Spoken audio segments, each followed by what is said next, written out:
Lieutenant Commander Eric Dolan was no stranger to the deep, endless void of space. For decades, he had navigated the cold, uncharted regions that most would never dare to explore. The vast emptiness, with its distant stars and swirling nebulae, had always felt strangely alive to him. He often thought of space not as a silent vacuum but as a living, breathing entity that demanded respect, attention, and courage. On this particular mission, however, he felt a nervous tension unlike any he had encountered before. Something was different. Something was calling. Eric had been monitoring routine signals for weeks, scanning for anomalies, for anything unusual that might pose a threat or an opportunity. Life aboard the Iron Talon was orderly, governed by strict protocols, with every crew member performing their duties meticulously. But on that day, as the fleet glided silently through an obscure sector far from known trade routes and inhabited systems, Eric's equipment picked up a faint, erratic signal. At first it seemed like just another burst of cosmic interference, a random blip of energy that could have come from a dying star or an asteroid collision. But the signal had something different about it, a rhythm, a pattern, and a sense of urgency that made his instincts tingle.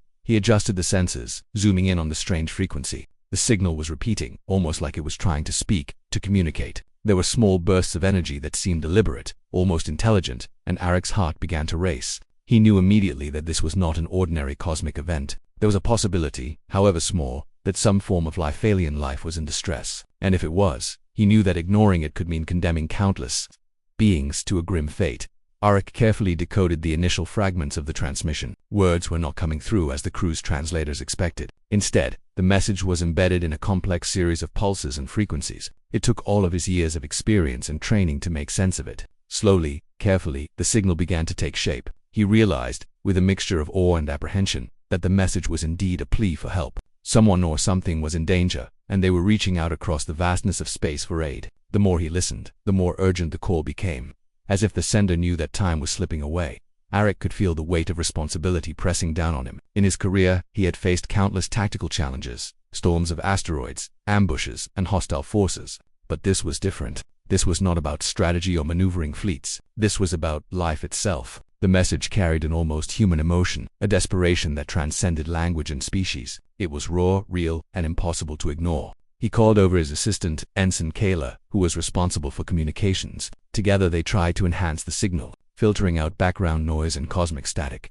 Kayla worked swiftly, adjusting frequencies, amplifying the bursts of energy, and creating a clearer picture of what was being sent. As the signal became more distinct, they began to hear patterns, signals that indicated locations, descriptions of attacks, and the repeated phrase that seemed to translate loosely to help us. Eric's fingers trembled slightly as he relayed the information to the bridge. "Admiral Stormwright needs to see this," he said, his voice steady despite the growing tension. He knew that higher command would need to decide whether the fleet should respond. But even as the message became clearer, Eric's mind raced with questions. Who were these beings? Were they friendly or hostile? Could this be a trap? Deep in space, such signals were rare, and many could lead to ambushes or deceptions. Eric had faced enemies who lured fleets into dangerous territories using false distress calls. He knew the risks, yet something about this signal felt different. It was urgent, almost pleading, and it carried a sense of authenticity that his trained instincts could not ignore. The fleet's scanners began to pick up traces of debris around the coordinates indicated in the transmission. Eric noticed fragmented energy readings that suggested recent destruction, a shattered ship, perhaps, or remnants of a colony under attack. The thought of a civilization being wiped out in silence, screaming for help that no one could hear, filled him with a cold determination. He knew that space was indifferent, but the Deathworlder fleet was not. It had a reputation for strength, for precision, and for acting decisively when lives were at stake. Eric spent hours analyzing the signal, cross-referencing it with known alien communication methods. There were similarities to older contact protocols used by other species, yet it was entirely unique in execution. This indicated either a new civilization or an advanced intelligence using a highly specialized encoding method. Every fragment he decoded increased his sense of urgency. If the message was authentic, and he strongly believed it was, then lives depended on immediate action. Delays could cost countless beings their existence. Meanwhile, the crew aboard the Iron Talon began to notice the tension in the command room. Even routine officers could sense the unusual energy in the air. Conversations hushed as people speculated quietly about the source of the signal. Some thought it might be pirates or rogue elements. Others wondered if it could be an ancient alien race that had been hidden for millennia. Eric, however, remained focused, blocking out the noise and concentrating on the signal. Every decision mattered, and hesitation could be fatal. As the hours passed, Eric pieced together a rough map of the coordinates. It was deep in uncharted space, a region marked by dangerous cosmic phenomena. including radiation storms and gravitational anomalies. No fleet had ventured this far in decades, and only the most skilled navigators could attempt such a journey. Arik briefed the bridge crew, explaining that the source of the distress signal appeared to be under direct threat. Every second counted. "This is not a drill," he said. "We are the closest fleet capable of responding. If we don't act, it's possible no one else will." The message had shifted from a vague plea to a clear, urgent call for help. The signal's intensity increased, as if the sender sensed someone was listening. The words, or pulses, carried a fear and hope intertwined, almost as if they understood that a decision was being made on the other end. Arik stared at the readouts, feeling the immense responsibility on his shoulders. He knew that answering this call could change the course of the fleet's mission, and perhaps even history. At the same time, he understood the dangers that lay ahead in charted space, unknown enemies, and the possibility of deception. And yet, despite the risks, Arik felt a strange, undeniable certainty. Something about this signal called to him, a sense that the lives of countless beings depended on their response. In that moment, the vast emptiness of space seemed smaller, connected, and full of purpose. The Iron Talon and its fleet were poised at a threshold on one side, the comfort of routine and safety. On the other, the unknown danger and the chance to save a civilization. Arik's decision would set everything in motion. Fleet Admiral Cale Stormwright sat in his command chamber, his hands steepled in thought as he studied the reports from Lieutenant Commander Arik Dolan. The Iron Talon had transmitted every detail about the mysterious distress signal, and now it was up to him to make a decision that could affect not just his fleet, but countless lives across the galaxy. Cale was a man who had seen wars, betrayals, and unimaginable destruction. He knew the difference between a genuine cry for help and a carefully laid trap. Yet, as he looked at the decoded signals, he could feel the urgency radiating from them. Something about the signal felt authentic, even desperate, and that was enough to give him pause. The command chamber was filled with the most senior officers of the Deathworlder fleet. They had gathered for an emergency council meeting, each one bringing their expertise and opinions to the table. Admiral Cale, known for his decisiveness, did not make such calls lightly. He began by explaining the situation, playing the fragments of the decoded signal over the chamber's holoscreens. The pulses of alien energy blinked rhythmically, and though they were unlike any known communication, they carried an unmistakable sense of urgency. Some officers whispered among themselves, questioning whether it could be a trap. Others were silent, staring at the readings, trying to understand the nature of the signal. One officer, Commander Terran Voss, spoke up first. He was a veteran tactician, having led countless battles against hostile species in contested regions. "Admiral," he said, his voice steady but cautious, "we cannot ignore that this sector is among the most dangerous in known space. We have no intelligence on what might be waiting for us there. Responding could mean sending the entire fleet into an ambush. We must consider our losses carefully." Cale nodded, acknowledging the risk. He understood Commander Voss's concerns completely. The sector they were considering entering was filled with gravitational anomalies, radiation storms, and remnants of long-dead civilizations. Many fleets had vanished in this area, swallowed by phenomena that defied explanation. Yet Cale could not ignore the possibility that this was a real call for help. "I understand the danger," he replied calmly, "but we are the closest fleet capable of responding. If we do not act, who will? There are lives at stake. We cannot simply turn away because the path is perilous."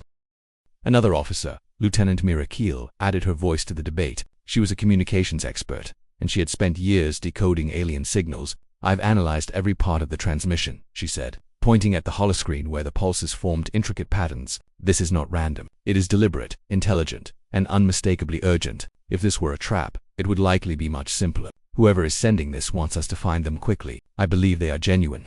The council debated for hours. Some argued for caution, recommending a smaller reconnaissance team to investigate before committing the fleet. Others insisted that a full-scale response was necessary, because hesitation could cost lives. Cale listened to every argument carefully, weighing each perspective. He thought about the principles that guided the Deathworlder fleet: duty, honor, and the responsibility to protect those in need. This was a moment where the fleet's reputation, and its moral standing, could be tested in a way that went beyond strategy and combat. Finally, Cale made his decision. "We will respond," he declared, his voice carrying across the chamber. "The signal is genuine, and we cannot ignore it. Prepare the fleet for immediate mobilization. We will navigate through the sector cautiously, but we will not turn away from those who are calling for help. Every second we delay could be a life lost." There was a mix of relief and apprehension among the officers. Relief, because they were acting decisively, and apprehension, because they all knew the dangers that lay ahead. The preparations for mobilization began immediately. The Iron Talon and the rest of the fleet shifted into high alert mode. Sensors were recalibrated to detect anomalies. Weapon systems were ready, and navigation teams plotted the safest possible course toward the coordinates indicated by the distress signal. Every officer and crew member felt the tension in the air. They had trained for countless scenarios, but nothing could fully prepare them for the unknown. Even seasoned veterans felt a shiver of uncertainty as they checked and double-checked their equipment, aware that any mistake could have catastrophic consequences. Kale walked through the command deck personally, observing the crew and ensuring that everyone was ready. He spoke briefly with junior officers, offering words of encouragement and reassurance. "We are the Deathworlder fleet," he told them. "We do not turn away from those in need. Trust your training, trust your instincts, and trust each other. We are going into the unknown, but we will do so together." His presence alone seemed to calm the nervous energy that had begun to build among the crew. As the fleet moved closer to the coordinates, new challenges began to emerge. The sector was not empty. It was alive with dangerous phenomena. Radiation pockets interfered with sensors, gravitational anomalies threatened to pull ships off course, and strange energy readings hinted at remnants of unknown civilizations. Eric and the navigation team worked tirelessly to guide the fleet safely through this treacherous space. Every decision mattered. One wrong move could send an entire ship spiraling into oblivion. The officers debated again, this time over the risk versus the urgency of the mission. Some argued that sending a smaller scouting force first would minimize potential casualties, while others believed that a partial response would be disrespectful to the beings calling for help. Kale, weighing these perspectives, decided that the fleet must travel together. A smaller unit would be vulnerable, and the lives they were trying to save could depend on the fleet's full strength. "We go together," he commanded. "The people sending that signal deserve the full force of our protection, not a fraction of it." During the long hours of travel, the officers and crew began to notice subtle signs that the distress signal was real. Small fragments of debris appeared on sensors, possibly remnants of destroyed ships. Energy fluctuations suggested recent attacks, and cryptic readings indicated the presence of intelligent lifeforms attempting to survive under extreme conditions. The fleet moved cautiously, aware that each new discovery could be a clue or a trap. Meanwhile, Arik continued to analyze the signal in real time, trying to anticipate what awaited them. He noticed a pattern in the pulses that suggested the sender had knowledge of their approach. The signal intensified as the fleet moved closer, almost as if the beings on the other end were aware that help was on the way. This realization filled Arik with a mixture of hope and dread. Hope, because the signal was indeed genuine. Dread, because if the enemy knew they were coming, the fleet could be walking into a prepared ambush. As they approached the outer edges of the sector, the tension on the bridge became almost unbearable. Crew members whispered quietly, sharing their fears and speculations. Some thought of the lives they might save, others worried about what awaited them. Kale remained calm, his presence a steadying force. He reminded the officers and crew that courage was not the absence of fear, but the ability to act in spite of it. This thought resonated with everyone, strengthening their resolve. The fleet was fully mobilized, moving steadily toward the source of the distress call. The debate had ended, the decision had been made, and the Deathworlder fleet was committed to the mission. Every officer, from the highest-ranking admiral to the newest ensign, understood the gravity of what lay ahead. They were venturing into uncharted, dangerous space, responding to a call that could save countless lives, or lead them into unforeseen peril. The fleet's unity, courage, and determination had been tested in council and preparation, and now they were poised to act. The path fraught with danger, yet every member ready to face whatever awaited them. The story builds tension, explores the inner struggles of the leaders, and sets the stage for the challenges the Deathworlders will encounter as they approach the unknown. The Deathworlder fleet moved through the uncharted sector like a silver river slicing through darkness. Lieutenant Commander Arik Dolan sat at the helm of the Iron Talon, his eyes scanning the vast stretches of stars and energy fields that flickered across the fleet's sensors. Every ship was on high alert, every crew member aware that the unknown held dangers they could not fully imagine. The air aboard the flagship was tense but purposeful. They had committed to answering the distress call, and now there was no turning back. Every second brought them closer to the source of the signal and closer to the unknown. As they advanced, the fleet entered a region where the laws of physics seemed to play tricks on their instruments. Gravity anomalies twisted the path of ships, radiation pockets interfered with communications, and distant pulsars cast strange lights across the void. Sensors occasionally picked up brief glimpses of debris, fragments of metal drifting aimlessly in the emptiness. Some of it appeared alien, far older and more advanced than anything the Deathworlders had catalogued. Others were unmistakably the wreckage of more recent destruction, jagged edges glinting in the faint light of distant stars. Arik studied each reading carefully, trying to piece together what had happened here. Ensign Caleb, seated beside him, tapped rapidly on her console, adjusting the fleet's scanners to compensate for the disturbances. "There's something out there," she said, her voice tight with concentration. "Fragments of ships, energy readings that don't match any known patterns. Whoever sent that signal, they've been under attack, and not long ago." Arik nodded, feeling a chill run down his spine. The signal had been real, and now they were seeing the evidence, a trail of destruction that told a story of desperation and danger. The longer they traveled, the more evident it became that the fleet was approaching a battlefield. Small bursts of energy fled intermittently across sensors, some dissipating into nothing, others leaving traces of recent combat. Arik felt a mixture of relief and anxiety. Relief, because the distress signal had clearly been genuine. Anxiety, because the scale of destruction hinted at a threat far greater than they had anticipated.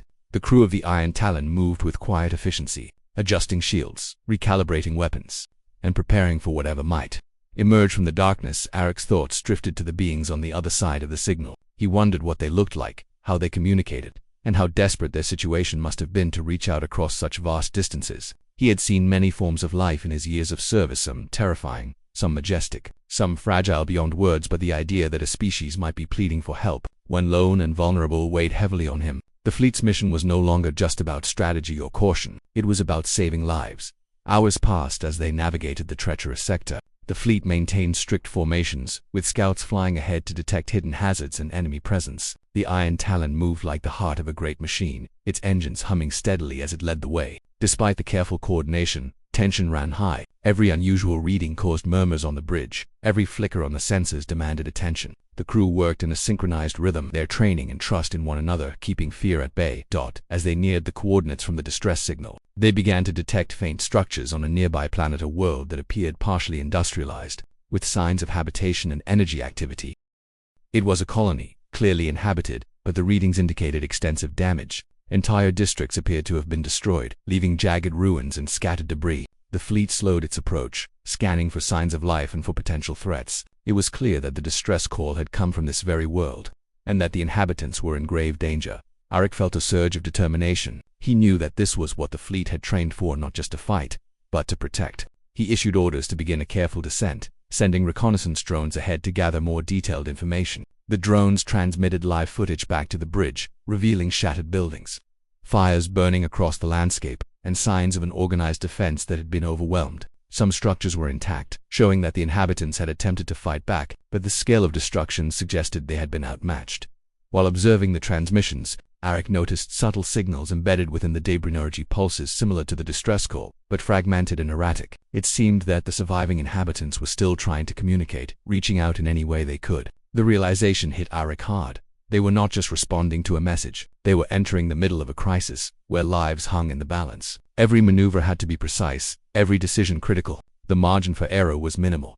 The fleet moved cautiously, keeping their approach deliberate. Even as they navigated toward the planet, there were indications that the attackers might still be present. Scanners picked up cloaked energy signatures, fleeting shadows moving through debris fields, and anomalies that suggested surveillance or sabotage. The possibility of ambush was real, yet the fleet's reputation as a disciplined and relentless force gave them confidence. They were prepared to face danger, but the unknown nature of their adversary demanded vigilance. Arik found himself reflecting on past missions in the abyss. He remembered encounters with hostile species, unexpected ambushes, and the feeling of being completely outmatched. But this mission was different. This was not about retaliation or conquest. This was about responding to a plea for help from a species that might not even survive another hour without intervention. That sense of purpose strengthened his resolve and that of the crew around him as they closed in on the planet. The distress signal intensified once again, becoming almost frantic. The pulses were erratic but unmistakable, as if the senders sensed that salvation was near. Arik adjusted the fleet's shields and weapons, preparing for the possibility of sudden combat. Every officer understood that the situation could escalate in an instant. The delicate balance between rescue and battle was about to be tested. Suddenly, small flashes appeared on the sensor's laser bursts, energy pulses, movement near the colony's outer rim. The fleet immediately recognized the signs of conflict. A hostile force was present, attacking the already devastated inhabitants. Arik's heart pounded as he issued orders to maintain formation while scanning for optimal engagement points. The time for cautious observation was over. They were about to enter the fray, but they had to do so strategically, to minimize collateral damage, while maximizing their ability to protect the victims of this attack. The bridge of the Iron Talon was tense but focused. Officers communicated in clipped, precise tones, relaying orders to ships throughout the fleet. Reconnaissance drones provided live updates, highlighting enemy positions, structural weaknesses, and safe corridors for approach. Every crew member understood the stakes. The lives of the colony's inhabitants, many of whom were still trapped in the ruins, depended on their actions. The Deathworlder fleet, known for its discipline and tactical expertise, that had to act decisively and intelligently. Arik personally led a small squadron ahead of the main fleet, navigating through debris and energy bursts to reach the most vulnerable areas first. The squadron's mission was to secure escape routes, provide protective cover, and establish communication points with the surviving inhabitants. The tension was almost unbearable, but the crew moved with confidence and coordination. Every maneuver, every adjustment, reflected years of training and experience. As they approached the first sector of the colony, they encountered resistance. Automated defenses, likely controlled by the attackers, began targeting the squadron. Eric's team responded swiftly, using shields and precise strikes to neutralize threats while minimizing further damage to the planet's structures. The inhabitants, observing the fleet's arrival, began to show signs of hope. Even those trapped in damaged sectors seemed to sense that help had finally arrived. Despite the intensity of the engagement, Eric remained focused on the larger mission. This was not about winning a battle for glory or territory. It was about saving lives, restoring some semblance of safety to a world caught in chaos, and proving that the Deathworlder fleet could act decisively when confronted with genuine need. The squadron's careful maneuvers allowed them to reach areas previously unreachable by other ships, opening paths for the fleet's main forces to arrive and assist. The fleet had reached the outskirts of the colony, securing a foothold while still observing the larger battlefield. The evidence of recent attacks was clear. The urgency of the distress signal fully justified, and the determination of the Deathworlders at its peak. The story built tension, suspense, and anticipation, preparing the reader for the intense conflict that was about to unfold while highlighting the courage, skill, and humanity of the fleet. Ready to engage, and with the first glimpses of the chaos and destruction that awaited them, the Deathworlders had entered the abyss, fully aware that the coming moments would test their skills, resolve, and moral judgment like never before. The first signs of the enemy were small blips on the sensors, fleeting shadows moving through the debris of the destroyed colony. But as the Deathworlder fleet approached, it became clear that the threat was far larger and more organized than anyone had imagined. Lieutenant Commander Eric Dolan and his squadron flew at the forefront, scanning for danger while protecting the fleeing inhabitants. The moment they emerged from the outer rim of the colony, they were met with a sudden barrage of energy blasts. The attackers had been waiting, hidden among the ruins, prepared to ambush any incoming rescue force. Eric's heart raced, but his voice remained calm and commanding. Shields up, return fire only when necessary, protect the civilians. His squadron responded instantly, weaving through the flashes of energy and debris while deploying countermeasures against incoming attacks. The enemy was relentless, firing from positions that seemed impossible to reach. But the Deathworlders were experienced, disciplined, and unflinching in the face of danger. Every maneuver was precise, every strike calculated to disable the attackers, without causing additional harm to the colony's fragile infrastructure. The fleet's main forces soon followed, emerging from the darkness of space like a tide of steel and fire. Admiral Cale Stormride oversaw the engagement from the command deck of the Iron Talon, coordinating the fleet with methodical precision. Target their weapons arrays first, he ordered, then move to clear pathways for the civilians to escape.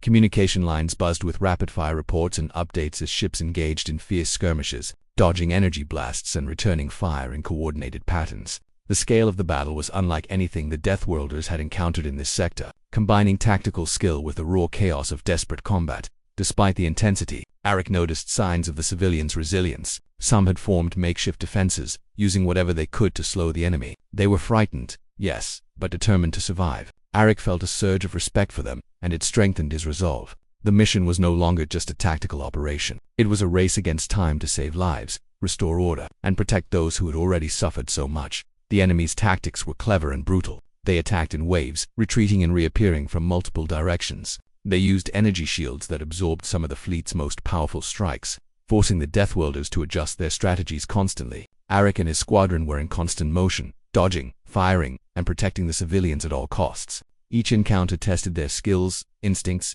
and teamwork. Every officer knew that a single misstep could cost lives, either of their own crew or the inhabitants they had sworn to protect. Amidst the chaos, Eric noticed unusual patterns in the enemy's behavior. They seemed to anticipate the fleet's moves, suggesting advanced intelligence or prior knowledge of Deathworlder tactics. This realization made him wary. The distress signal had been genuine, but the attackers were clearly aware that help was on the way. Could this have been part of a larger trap? Eric pushed the thought aside. There was no time for hesitation. The civilians needed them now, and the Deathworlder fleet would not fail. The battle intensified as the squadron moved deeper into the colony's core. Fires burned across ruined districts, and explosions shook the ground as enemy weapons struck both structures and fleeing survivors.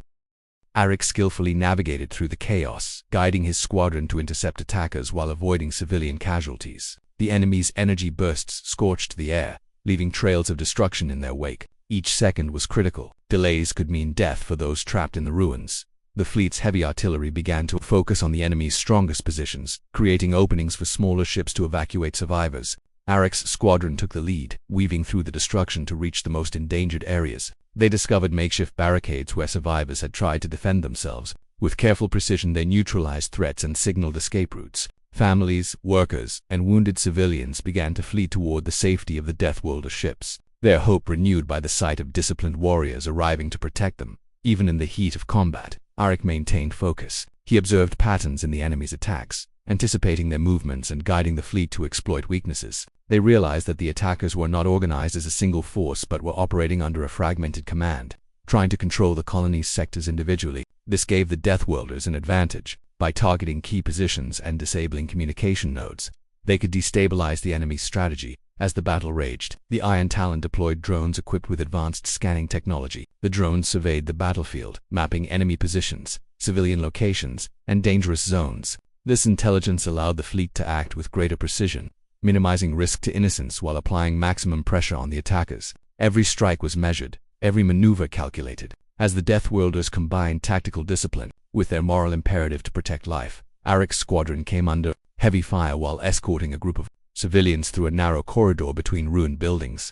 Energy blasts ricocheted off shields, debris rained down from damaged structures, and panic threatened to spread among the survivors. Arek's voice cut through the chaos. "Keep moving, follow the path, stay together." His team responded without hesitation, guiding the civilians with steady hands and sharp instincts. The tension was unbearable, but their determination never wavered. Lives depended on their skill and courage. Meanwhile, Admiral Kale observed the larger battlefield, coordinating multiple squadrons and heavy ships. He directed reinforcements to critical points, ensuring that no sector was left vulnerable. The fleet's discipline and communication allowed them to gradually gain the upper hand. The enemy, though relentless and dangerous, began to falter under the combined force and strategy of the Deathworlders. The tide of battle slowly turned, though at a significant cost. Fires, energy blasts, and collapsed structures left scars on the colony, but every life saved strengthened the resolve of the fleet. Arek noticed a particularly dangerous enemy command post, heavily shielded and fortified, controlling many of the attackers' movements. He realized that neutralizing it could turn the battle decisively in their favor. Coordinating with Kale, he led a focused strike, maneuvering through heavy fire to target the command center. The squadron's precision and courage paid off. The post was destroyed, causing confusion and disarray among the attackers. Energy bursts faltered, and the remaining enemy forces began to retreat, overwhelmed by the Deathworlders' superior coordination and tactics. Even after this critical victory, Arek knew the mission was far from over. Many civilians were still trapped in hazardous areas, and the threat of remaining attackers lingered. The squadron continued to move through the colony, clearing dangerous zones, guiding survivors, and securing safe passage to evacuation ships. Each small success was met with gratitude and relief from those saved, reinforcing the purpose behind the fleet's actions. Throughout the battle, Arek reflected on the complexity of this engagement. It was not enough to have firepower. Intelligence, strategy, and moral judgment were equally essential. The Deathworlders were fighting not just to defeat an enemy but to preserve life in a situation where chaos reigned. Every decision carried weight. Every maneuver could mean the difference between survival and death. The Deathworlder fleet had secured key areas of the colony, neutralized the most dangerous threats, and established evacuation routes for the civilians. The battle had been fierce, costly, and exhausting, but the fleet's discipline, courage, and careful planning had ensured that the mission succeeded. The survivors were beginning to regain a sense of hope, and the attackers had been pushed back, their organized assault disrupted. The story at this point captures the intensity of the battle, the skill and courage of the Deathworlders, and the moral stakes involved. It emphasizes that victory was not achieved through brute force alone but through careful planning, precise action, and an unwavering commitment to protecting life.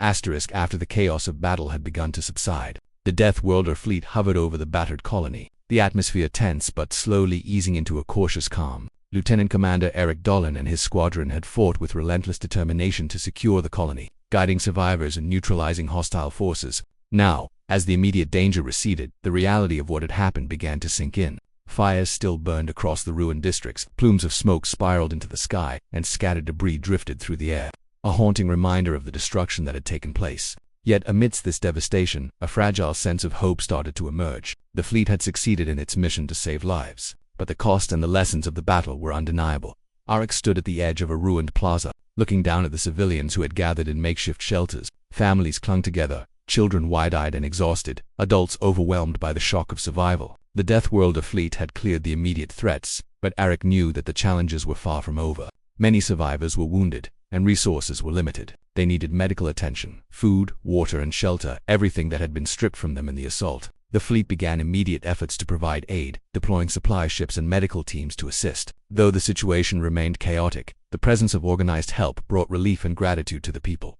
Meanwhile, aboard the Iron Talon, Admiral Cale Stormwright oversaw the coordination of these relief efforts. He worked tirelessly with his officers, ensuring that each squadron, each ship, was assigned a specific task to maximize efficiency. Evacuation points were set up, routes cleared, and medical teams directed to the most critical areas first. Cale understood that the aftermath of a battle was as important as the battle itself. Victory was meaningless if the lives they fought to protect were not cared for afterward. He observed Eric's squadron moving among the survivors, assisting with evacuations, and felt a deep sense of pride in their professionalism and humanity. Despite the fleet's success, there was a lingering tension in the air. Sensors still picked up residual energy signatures from the retreating enemy forces, suggesting that not all threats had been neutralized. Arik knew that some pockets of hostile resistance could be hiding, waiting for an opportunity to strike. He and his squadron conducted sweeps of the surrounding sectors, ensuring that any remaining enemy elements were identified and contained. Each cleared zone provided a small but vital measure of security, allowing the survivors to begin rebuilding their sense of safety.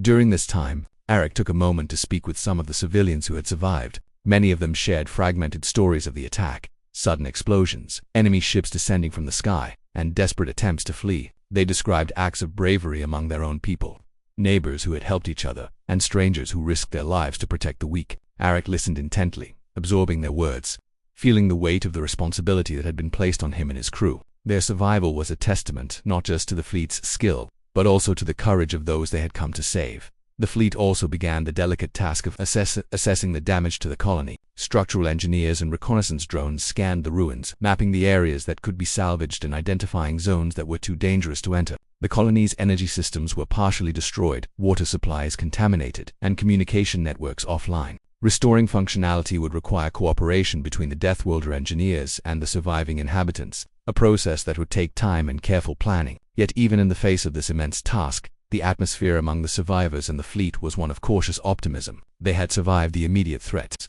and now the work of recovery could begin. As the hours passed, Arik reflected on the battle and its aftermath. He thought about the enemy forces they had confronted, organized, intelligent, and ruthless. It had been clear during the engagement that the attackers had anticipated the fleet's approach, yet the Deathworlder's combination of strategy, discipline, and courage had overcome those challenges.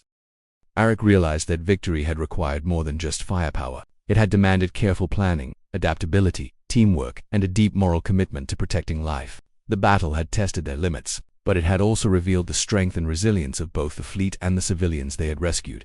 Admiral Cale called a fleet-wide debrief to review the engagement and its outcomes. He emphasized the lessons learned, the importance of rapid decision-making in the face of incomplete information, the necessity of balancing offensive action with the protection of civilians, and the value of coordination across multiple ships and squadrons. Officers shared reports, discussed strategies, and analyzed the enemy's tactics. Every detail mattered, not just for the current mission, but for preparing the fleet for future challenges in the far reaches of uncharted space. The discussion was thorough and serious, reflecting the high stakes and the fleet's commitment to continual improvement. As the survivors began to rebuild, Arik noticed signs of hope and resilience among them. Makeshift shelters were being erected, basic energy grids repaired, and small groups organized to provide aid to the wounded. Children cautiously ventured out into cleared areas, while adults worked together to restore some semblance of order. The presence of the Deathworlder fleet had provided not just protection, but also inspiration. These people had faced unimaginable loss, yet they were beginning to reclaim their world. Arik felt a profound respect for their determination and courage. Despite the victory, there were still moments of reflection and somberness among the fleet. Losses had been sustained, both among the Deathworlder forces and the civilians. Ships had been damaged, some beyond immediate repair, and lives had been lost in the chaos of the battle. Arik and Admiral Cale walked among the wounded, offering comfort and support, acknowledging the sacrifices made in the pursuit of saving others. These moments reinforced the human and interspecies element of the mission, that every life mattered, and that the cost of intervention, though high, was justified by the lives preserved. As the day turned to night on the colony, a sense of quiet finally began to settle. Fires were contained, the surviving inhabitants rested in shelters, and the fleet maintained a vigilant watch over the area. Arik took a moment to look out over the horizon, reflecting on the journey from the initial distress signal to the successful rescue. He thought about the uncertainty of the unknown, the dangers they had faced, and the strength that had carried them through. There was a deep satisfaction in knowing that their courage, training, and moral commitment had made a tangible difference. On private conversation with Admiral Kale, Arik expressed his thoughts on the mission. "We saved many today," he said quietly, "but I keep thinking about those we couldn't reach in time, about how fragile life can be, even in the vastness of space." Kale nodded, his expression solemn but resolute. "We do what we can," he replied. "We act when action is possible, and we give everything we have to protect life. That is our duty. The rest, we honor, and we learn from." Their exchange highlighted the deeper philosophy of the Deathworlder fleet, that courage and moral responsibility mattered as much as skill in battle. As the fleet prepared to depart, leaving behind teams to assist with recovery and ensure the security of the colony, there was a shared sense of accomplishment. The distress signal had been genuine, the mission had been dangerous, and the stakes had been high, yet the fleet had met the challenge, protecting life, restoring hope, and demonstrating the values that defined them. The survivors waved as the ships lifted off, their gratitude evident despite the trauma they had endured. Arik and his squadron felt a quiet pride, knowing that their actions had directly changed the course of countless lives. The story of this mission would be remembered not only as a tactical victory but as a testament to the courage, discipline, and moral integrity of the Deathworlder fleet. Every officer and crew member had contributed, every decision had mattered, and every life saved was a reminder of why they ventured into the unknown despite the risks. Arik reflected on the vastness of space and the unpredictable nature of their journeys. There would always be new challenges, new distress signals, and new opportunities to make a difference. The galaxy was dangerous, mysterious, and often unforgiving, but it was also full of life worth protecting. The Deathworlder fleet had secured the colony, evacuated and aided survivors, and neutralized the remaining enemy threat. The immediate danger had passed, but the lessons endured: vigilance, courage, moral commitment, and the importance of decisive action in the face of uncertainty. Arik and his crew had seen firsthand the balance between power and responsibility, and the story concluded with a sense of both achievement and readiness for future challenges. The mission was a success, but it was also a reminder that, in the far reaches of space, duty and courage were never-ending, and that even the smallest actions could save countless lives.